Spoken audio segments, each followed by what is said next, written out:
നിലമ്പൂർ ഉപതെരഞ്ഞെടുപ്പ് ഫലം കേരള രാഷ്ട്രീയത്തിലെ വ്യക്തമായ ദിശാസൂചികയാണെന്ന് ആരെങ്കിലും പറഞ്ഞാൽ നിഷേധിക്കാനാകില്ല. സംസ്ഥാനം ഭരിക്കുന്ന രണ്ടാം പിണറായി സർക്കാരിനുള്ള റെഡ് സിഗ്നലായി നിലമ്പൂർ തെരഞ്ഞെടുപ്പ് മാറിയിട്ടുണ്ട്.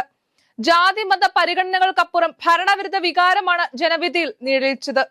ഭരണകക്ഷിയായ LDF-നെതിരെ മത്സരിച്ച UDF സ്ഥാനാർത്ഥി ആര്യാടൻ ഷൗക്കത്തും സ്വതന്ത്ര സ്ഥാനാർത്ഥി PV അൻവറും ചേർന്ന് 30,000 വോട്ടുകൾക്ക് മുകളിലാണ് പിടിച്ചത്. ഒറ്റനോട്ടത്തിൽ സിറ്റിംഗ് സീറ്റ് LDF-ന് നഷ്ടപ്പെട്ടത് അതിശക്തമായ ഭരണവിരുദ്ധ വോട്ടുകൾ കാരണമാണ്. PV അൻവർ ഉയർത്തിയ പിണറായി സത്തെ താഴെ ഇറക്കുകയെന്ന മുദ്രാവാക്യം ജനങ്ങൾ ഏറ്റെടുത്തുവെന്ന് വേണം മനസ്സിലാക്കുവാൻ. പാർട്ടി സംസ്ഥാന സെക്രട്ടേറിയറ്റ് അംഗവും യുവതലമുറയിലെ കരുത്തനായ നേതാവുമായ M സ്വരാജ് നാട്ടുകാരനാണെന്ന ആനുകൂല്യത്തോട് മത്സരിച്ചിട്ടും ഇടതിന്റെ സ്വാധീന മേഖലയായ നിലമ്പൂർ നഗരസഭയിൽ പോലും ലീഡ് കിട്ടിയില്ലെന്ന വസ്തുത നിലനിൽക്കുന്ന സാഹചര്യം വളരെ അപകടകരമാണെന്ന ഓർമ്മപ്പെടുത്തലാണ് CPM-നെതിരെ ഉയർത്തിയിരിക്കുന്നത്.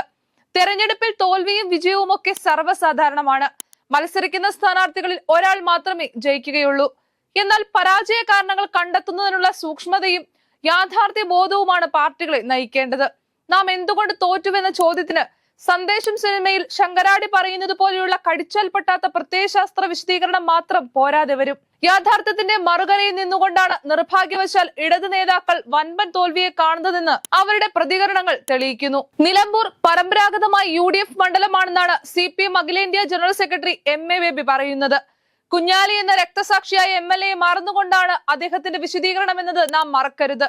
കഴിഞ്ഞ 2 തവണയും LDF-നൊപ്പം നിൽക്കുകയും ഒരിക്കൽ പാർട്ടി ചിഹ്നത്തിൽ മത്സരിച്ച TK ഹംസയെ നിലമ്പൂരിൽ വിജയിപ്പിച്ച ചരിത്രവും ഉണ്ട്. ചരിത്രം വളച്ചൊടിച്ചുകൊണ്ട് പാർട്ടി അഖിലേന്ത്യാ ജനറൽ സെക്രട്ടറി തന്നെ പ്രതികരിക്കുന്നത് തെറ്റായ സന്ദേശം നൽകുന്നുണ്ട്. വർഗീയ കക്ഷികളുടെ പിന്തുണയാൽ നേടിയ വിജയമാണെന്നാണ് പാർട്ടി സംസ്ഥാന സെക്രട്ടറി MV ഗോവിന്ദനും മന്ത്രി മുഹമ്മദ് റിയാസും പ്രതികരിച്ചത്. മണ്ഡലത്തിൽ 2000-ൽ താഴെ വോട്ടുള്ള ജമാഅത്തെ ഇസ്ലാമിയെ പർവ്വതീകരിക്കുകയാണ് അവർ. മറ്റൊരു തരത്തിൽ നോക്കിയാൽ ഭരണത്തിലെ പിടിപ്പുകേടാണ് CPM-ന് വാരിക്കുഴി ഒരുക്കിയത്. അത്രമാത്രം ദുസ്സഹമായ വിലക്കയറ്റമാണ് ജനങ്ങൾ അനുഭവിക്കുന്നത്. സർക്കാർ സേവനങ്ങൾക്ക് നികുതി കുത്തനെ കൂട്ടി. വൈദ്യുതി ചാർജ് 3 ഇരട്ടിയായി. ഉപ്പ് തൊട്ട് കർപ്പൂരം വരെ എല്ലാത്തിനും പൊള്ളുന്ന വിലയാണ്. ഇതോടൊപ്പമാണ് വന്യമൃഗശല്യവും പോലീസിന്റെ നരനായാട്ടും. ഭരണം പൂർണ്ണമായി രാഷ്ട്രീയവൽക്കരിച്ചപ്പോൾ സാധാരണക്കാർക്ക് നീതി ലഭിക്കാതെയായി.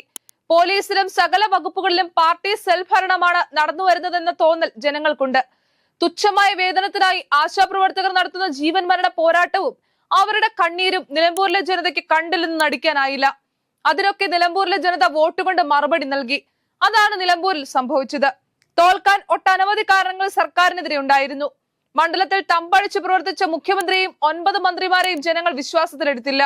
ഊതി വീർപ്പിച്ച ബലൂണുകളായി സ്വരാജിനെ വാഴ്ത്തിപ്പാടിയ സാംസ്കാരിക നായകരെയും അവർ കുത്തിപ്പൊട്ടിച്ചു. സ്ഥാനാർത്ഥികളുടെ മഹിമയല്ല, തങ്ങളുടെ ജീവൽ പ്രശ്നങ്ങൾക്കാണ് നിലമ്പൂരിലെ ജനത മുൻതൂക്കം നൽകിയത്. നിലമ്പൂർ ഉപതെരഞ്ഞെടുപ്പിൽ തിരിച്ചടി ഉണ്ടാകുമെന്ന് തിരിച്ചറിയാതെ പോയത് മുഖ്യമന്ത്രിയും പാർട്ടിയും മാത്രമാണ്. അതുകൊണ്ട് തന്നെ അതിന്റെ ആഘാതത്തിൽ നിന്നും കരകയറാൻ അത്ര പെട്ടെന്ന് കഴിഞ്ഞെന്ന് വരില്ല. നിലമ്പൂരിലെ തോൽവിയോടെ പിണറായി സർക്കാരിന്റെ തകർച്ചയുടെ തുടക്കമാവുമെന്നായിരുന്നു കോൺഗ്രസ് അഖിലേന്ത്യാ ജനറൽ സെക്രട്ടറി KC വേണുഗോപാൽ തെരഞ്ഞെടുപ്പ് പ്രചരണത്തിന് തുടക്കം കുറിച്ചുകൊണ്ട് പ്രഖ്യാപിച്ചത്. പിണറായിസവും മരുമോനിസവും അവസാനിക്കാനുള്ള പോരാട്ടമായിരിക്കും നിലമ്പൂരിൽ നിന്ന് ആരംഭിക്കുക എന്നായിരുന്നു PV അൻവറിന്റെ പ്രകോപനപരമായ പ്രഖ്യാപനം. ഇതെല്ലാം ആ ജനത കൃത്യമായി വിലയിരുത്തിയിട്ടുണ്ട്. പാർട്ടിയുടെ വളരെ പ്രധാനപ്പെട്ട ഒരു നേതാവിനെ മത്സര രംഗത്തിറക്കിയിട്ടും പ്രതീക്ഷിച്ച വിജയം കൈവരിക്കാൻ കഴിയാതെ പോയതാണ് നേതാക്കളെ ആശങ്കപ്പെടുത്തുന്നത്. PV അൻവർ ഉയർത്തിയ പ്രതിരോധത്തെ മറികടക്കാൻ CPM-ന് കഴിഞ്ഞില്ല. തിരഞ്ഞെടുപ്പ് പ്രചരണത്തിന്റെ ഉച്ചസ്ഥായിയിൽ RSS ബന്ധം സംബന്ധിച്ച MV ഗോവിന്ദന്റെ പരാമർശം തിരിച്ചടിയായോ എന്ന ചോദ്യവും പാർട്ടിക്കുള്ളിൽ വരും നാളുകളിൽ ചർച്ചയാകും. മലപ്പുറം ജില്ലയിൽ ആകമാനം നിലമ്പൂർ ഇഫക്ട് ഉണ്ടാകുമോ എന്ന ഭയം CPM-നുണ്ട്. വരാനിരിക്കുന്ന തദ്ദേശ തെരഞ്ഞെടുപ്പിൽ വൻ മുന്നേറ്റം ലക്ഷ്യമിടുന്ന ഇടതുമുന്നണിക്ക് നിലമ്പൂരിലെ തിരിച്ചടി പ്രതിഫലിക്കുമോ എന്ന ആശങ്ക നന്നായിട്ടുണ്ട്.